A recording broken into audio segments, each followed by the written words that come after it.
தீமையை நன்மையினால் வெள்ளு. எப்படி சொல்லுது? தீமையை.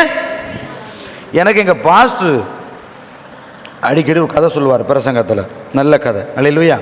ஒவ்வொரு கதைக்கு பின்னாடி யாரோ ஒரு ஆள் நமக்கு சொல்லித்தானே இந்த கதை தெரியுது. அல்லேலூயா. தீமையை நன்மையினால் வெள்ளு. ஒரு ஊரில் ஒரு கிறிஸ்தவ பெண் இருந்திருக்காங்க. என்ன பெண்? கிறிஸ்தவ பெண். இந்த கிறிஸ்தவ பெண் சபைக்கு போவாங்க, ஜெபம் பண்ணுவாங்க, உபவாசிப்பாங்க. வீட்டுக்காரன் பெரிய குடிகாரன். தினை வந்து அடிப்பான். தினை வந்து என்ன செய்வான்? அடிப்பான். அது எப்படி அடிப்பான்? வீட்டுக்கு வருவான், பேண்ட் சட்டையை கழட்டி போடுவான், லுங்கியை மாற்றுவான், நேராக போவான். பக்கத்தில் இருக்க ஒரு கம்மா, குளக்கரை. அந்த குளக்கரையில் ஒரு காடு மாதிரி இருக்கும் அந்த ஏரியா.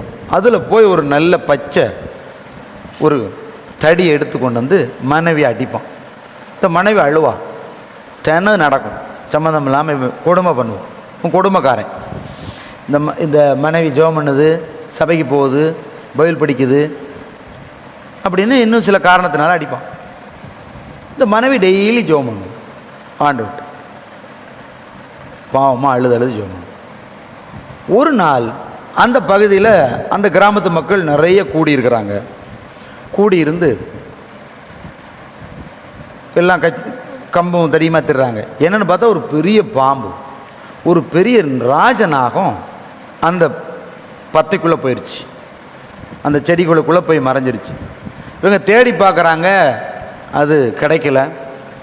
இவங்கெல்லாம் சொல்கிறாங்க, ஜாக்கிரதை, இந்த பகுதிக்கு யாரும் போகாதீங்க, அதனால் போனீங்கன்னா அந்த பாம்பு இருக்குது, உங்களை ஏதாவது செஞ்சிடும் அப்படின்னு. இந்த மனைவி நினைக்கிறா, என்னுடைய கணவன் நைட்டு வந்து இங்கே தானே குச்சி உடைக்க வர்றாரு,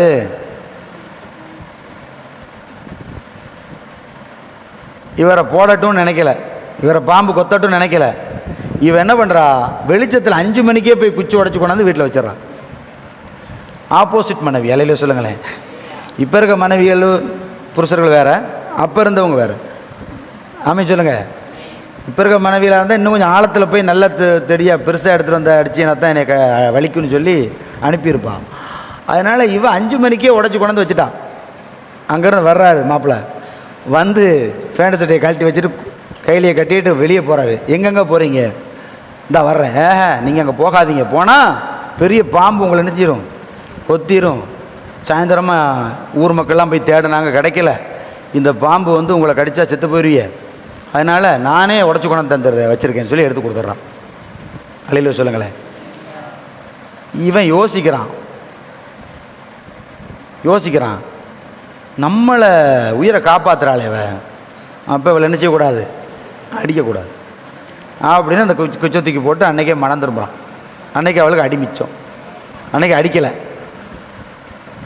அப்படியே இவன் மனம் திரும்பி, உனக்கு இந்த புத்தி எப்படி வந்துச்சுன்னு கேட்டான். நான் படிக்கிற பைபிள், நான் போகிற சபை, நானும் வாரேன்னு அவனு வர்றான். அவனும் வந்து மனம் திரும்பி புருஷனும் பொண்டாட்டியுமா ஊழியக்காரர் ஆகிடுறாங்க. அல்லையிலே சொல்லுங்கள். அப்போ தீமையை நன்மையினால் வெல்லணும், இயேசுவோடவே. அல்லையிலே சொல்லுங்களேன். நான் பேசுகிறேன், உங்களுக்கு புரியுதா? அதான் வசனம் சொல்லுது, புத்தி உள்ள ஸ்திரீ தன் வீட்டை கட்டுகிறாள், புத்தி இல்லாதவ கோர்ட்டு கேஸு ஸ்டேஷனுக்கு போகிறான். நான் போட கேள்விப்பட்டேன் போன வாரத்தில், ஒரு சிஸ்டர் பைபிள் என்ன வசனம் சொன்னாலும் எடுத்து கீச்சுன்னு படிப்பாங்க.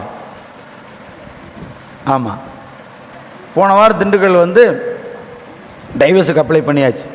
புருஷனையும் கூப்பிட்டு, யார் சொல்லி, அவங்க மாப்பிள்ளை வீடாரு ரசிக்கப்படாதாள், அவங்களே கெஞ்சுறாங்க. அந்த பிள்ளையோட வீடு ரசிக்கப்படலை, கெஞ்சுறாங்க. இந்த பொண்ணு பைபிள்லாம் எடுத்து படிக்கும் வைக்கும், ஆனால் கேஸு கோர்ட்டு, நான் ஊழியம் செய்ய போகிறேன்னு இருக்கான். அதுக்கு பாச சரியில்லைன்னு நினைக்கிறேன். அல்லேலூயா, ஆமென். ரசிக்கப்பட்டவங்க டைவர்ஸ் பண்ணக்கூடாது, பைபிளில் வசனம் இருக்குது. ரசிக்கப்பட்டால் கஷ்டமோ நஷ்டமோ வாழணும், டைவர்ஸ் செய்யக்கூடாது. டைவர்ஸ் பண்ணிவிட்டு அப்படி ஒரு கலாச்சாரம் கிடையாது. நீங்கள் சிபிஎம் அப்படின்னு சொல்லப்படுற சிலோன் பெந்தகோஸ்ட் சர்ச்சில் நீங்கள் 2வது கல்யாணம் பண்ணிட்டு வந்தால் உங்களுக்கு திருவிருந்து கிடையாது. ஆமாம், நீங்கள் வந்து உட்காரலாம், போகலாம். இன்றைக்கி சட்டம் இருக்குது. இங்கே எல்லா சபையோட தொடர்பில் தானே இருக்கிறோம். இன்றைக்கும் அவங்களுக்கு, இன்றைக்கி இலங்கையிலேருந்து எனக்கு போன வாரம் வந்துச்சு, ஃபோனில் சொன்னாங்க, அவங்க 2ஆவது கல்யாணம் முடிச்சவங்க. பாஸ்டர் நீங்கள் சொன்னீங்கன்னு நான் வந்து ஆவிக்குரிய சபைக்கு போக சொன்னீங்க, போனேன். அங்கே எங்களுக்கு எந்த விதமானதும் கிடையாது. இல்லையா? இது இறைச்சட்டம் கரெக்டாக இருக்கிறாங்க.